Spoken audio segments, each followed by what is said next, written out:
Salamatçısına balalar. Elbette okul kendine hoş geldiniz. Sabahımızda başlamaz konumuz sevgili sakınca sabahlar.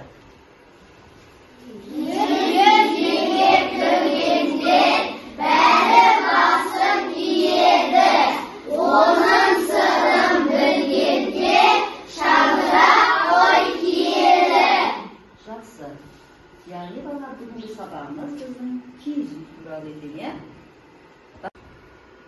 Балалар, сабақтың тақырыбы адамның табиғатқа бейімделуі. Мақсаты. Бүгін сендер балалар иллюстрацияны қолданатын боласыңдар. Және мәтіннің түрін анықтайтын боласыңдар. Мына суретке қарасақ балалар, бүгінгі біздің сабағымыздың тақырыбы не туралы болуы мүмкін? Айнұр?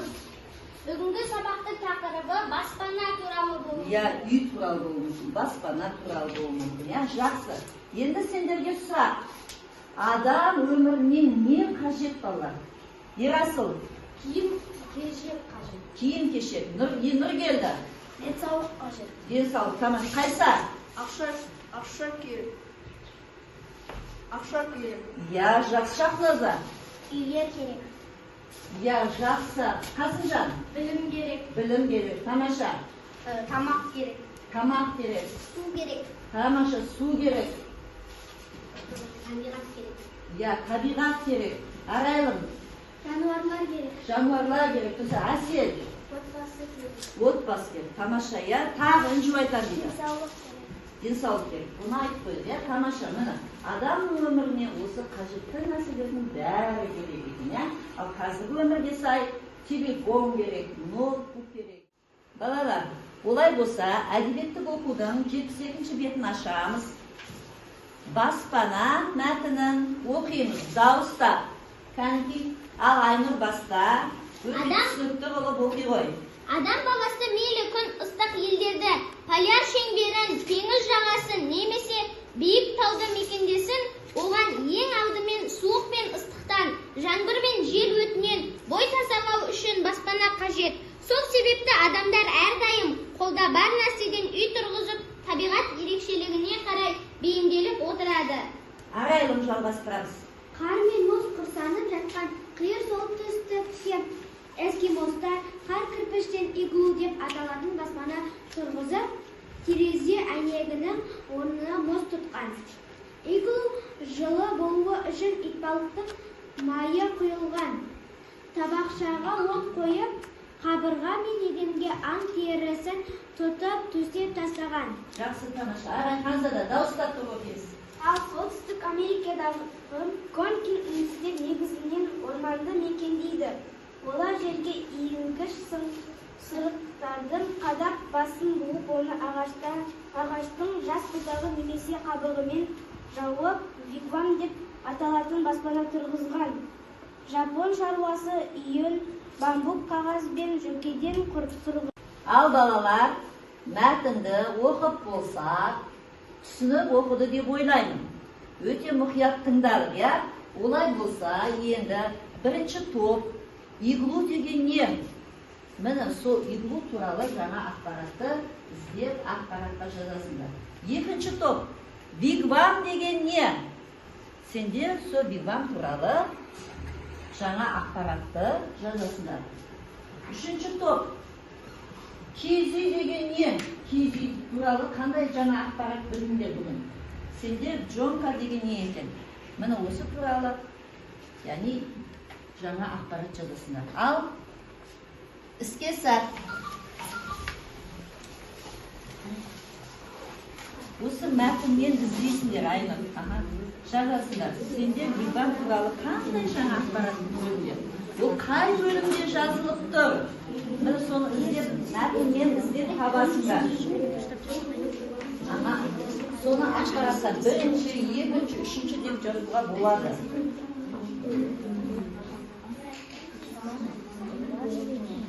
Қай елде ол? Сол елінде жазасыңдар.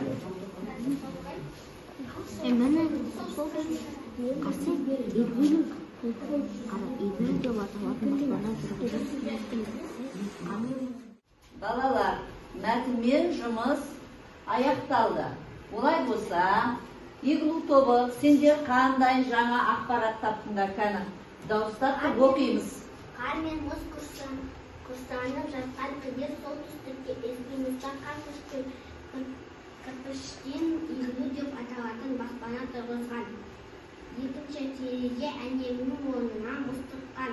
Үшінші, қабырға мен еденге аң терісін тұтып төсеп тастаған. Тамаша, міне балалар, қар кірпіштен үй соғыпты, терезесінің орнына мұздарды ойып алып, орнына сондай қойыпты. Іші жылы болу үшін аңның терісін естеген еденге дуалдарға төсеп тастаған екен. Өте жақсы тапты иглу тобы. Келесі, вигвам тобы. Оқимыз. Солтүстік Америкадағы Гонкин үндістер негізінен орманды мекендейді. Олар жерге иілгіш сырықтарды қадап, басын болып, оны ағаштың жас бұтағы немесе қабығымен жауып, вигвам деп аталатын баспана тұрғызған. Жақсы. Міне, солтүстік Америкадағы үй қайсысы балалар? Міне, яғни не істеген үндістер? Жас бұтақтарды алып, басын буып, міне үй жасаған екен өздеріне. Жазда салқын. Келесі Джонка тобы. Сендер қандай жаңа ақпарат іздеп таптыңдар?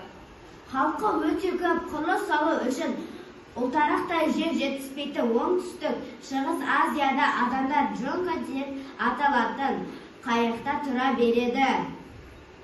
Екінші, тіпті шалғай теңізге балық аулауға да үй іші бала шағасымен түгел барады. Жақсы, міне балалар. Оңтүстік шығыс Азияда жерлері өте кішкентай екен. Адамдарға, яғни жерлері ұлтарақтай болғаннан кейін жетпейді екен үй салуға. Сондықтан да кейбір отбасы қайықта өмір сүре береді екен. Өте жақсы. Келесі киіз үй тобы. Сендер қандай жаңа ақпарат іздеп таптыңдар? Бірінші, қазақтар, қырғыздар мен моңғолдар ерте заманда қой жүнінен басылған киізбен жаңған киіз үйде тұрады. Киіз үйдің сүйегі ағаштан жасалады. Бұл үй жер сілкінгенде де қауіпсіз, оңайлықпен бұзылмайды. Міне балалар, киіз үйді бәріміз оны білеміз, яғни оның шаңырағы, уығы, керегесі болады. Олардың бәрі ағаштан жасалады. Көшіп қонуға өте ыңғайлы. Қазақтар, қырғыздар және моңғолдар осындай киіз үйді жасаған екен өздеріне. Сырттан киізбен қаптаған, ауыл киізді қойдың жүнінен жасаған екен. Жазда салқын, қыста жылы болады екен. Ал балалар, келесі әдіс тәсіліміз пазл әдісі. Яғни қазір сендер бұл әдісте, мына жерде менің тақтамда пазлдар шашылып жатыр. Кез келген пазлды аласында да яғни сол сөзге байланысты өз топтарыңды табасыңдар. Ол жерде сөйлемдер жазылған. Сол сөйлем бойынша өз топтарыңды табасыңдар. Ал келе қойыңдар.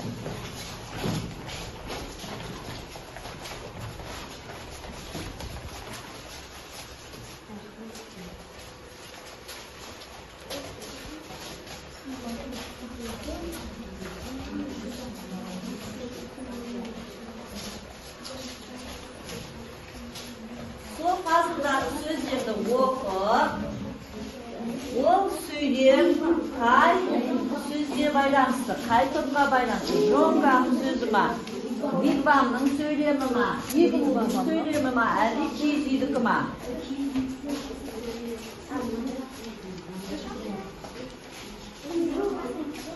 Кәнті қайсар? Солтүстік Америка. Ол қайсыған байланысты? Вигвамымыз қайда? Ляқа кеп отырады.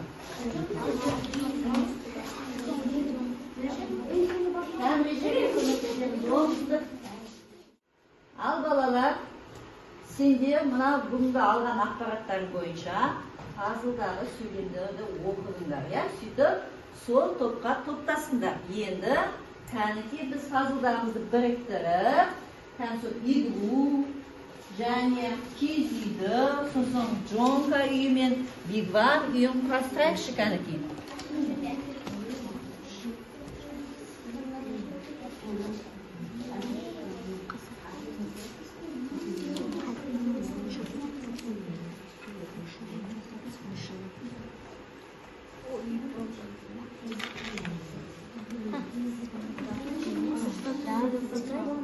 Әдісімен біз болып башы.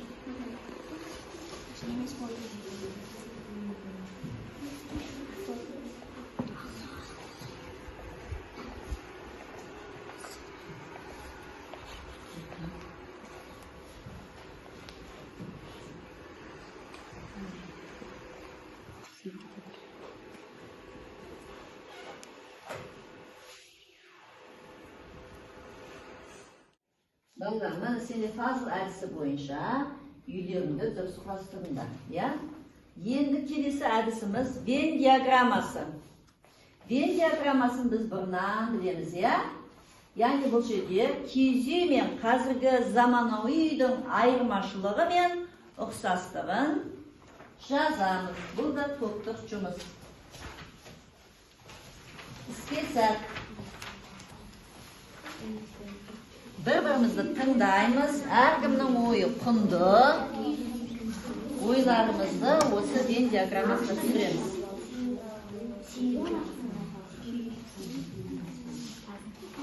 Киіз үй неден тұрғызылады, қазіргі заманауи үйлер неден тұрғызылады. Мына айырмашылықтардың арасында және ол екеуінің де ұқсастығы неден? Сүйегі кірпіштен жасалады.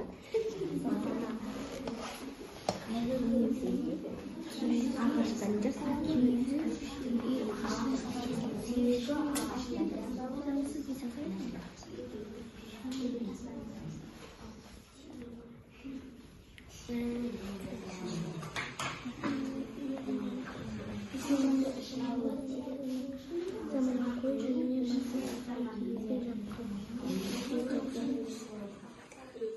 Ал балалар, олай болса, киіз үй мен қазіргі заманауи үйдің айырмашылығы мен ұқсастықтарын жазып бітірдік, иә? Ал бірінші топ, Арнет оқи ғой. Киіз үй жер сілкінісіне шыдамды, ағаштан жасалады. Шаңырағы бар, бір ғана бөлме.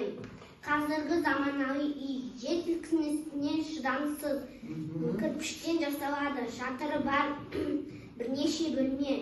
Екеуінде де ұқсайды, іші жылы, екеуінде баспана, екеуінде де адамдар бар. Адамдар тұрады, өте жақсы жазылған. Келесі топ, Айнұр оқи ғой. Киіз үй сүйегі ағаштан жасалған, киізбен қапталған, көшіп қонуға ыңғайлы, қыста жылы, жазда салқын. Тамаша, айырмашылығы. Қазіргі заманауи үй кірпіштен жасалған, лаймен қалаған. Үйлердің бөлмесі көп. Жақсы. Ұқсастығы екеуі де баспана, адамдар тұрады. Жақсы, керемет. Ағеке оқи ғой. Киіз үй қой жүнінен басылған, көшіп қонуға ыңғайлы, сүйегі ағаштан, бір бөлмелі, терезесі жоқ. Жақсы. Қазіргі заманауи үй кірпіштен жасалады, айнасы бар, көп бөлмелі, ұқсастығы баспана. Ал Вигвам тобы. Киіз үй сүйегі ағаштан жасалады, қойдың терісінен жабылады, бірақ бөлмелі. Қазіргі заманауи үй кірпіштен жасалады, бірнеше бөлмелі, екеуі ұқсастығы баспана. Жақсы. Міне бәріміз балалар өте жақсы жұмыс жасадыңдар. Тамаша. Енді кері байланыс берейікші. Кәнки, бүгінгі сабақта сендер не қызық болды, не қиын болды, не құнды болды. Қандай жаңа ақпарат алдыңдар? Ал Қазбек? Мен бірнеше үй, киіз үй, Вигвам, Джонка, Иглу деген үйлер бар екенін білдім. Жақсы, үйлерін көріп. Алихан? Мен пазлды құрастыруды үйрендім. Тамаша. Тарда, Ағеке? Мен киіз үй мен заманауи үйдің айырмашылығын ажыратуды білдім. Ұқсастығында, иә? Жақсы. Інжу? Мен үйлердің неге жасалатынын білдім. Әртүрлі үйлер жасалатын білдік, иә? Жақсы балалар. Сабақ аяқталды. Бүгінгі сабаққа өте жақсы қатыстыңдар. Бәрің жарайсыңдар. Тамаша.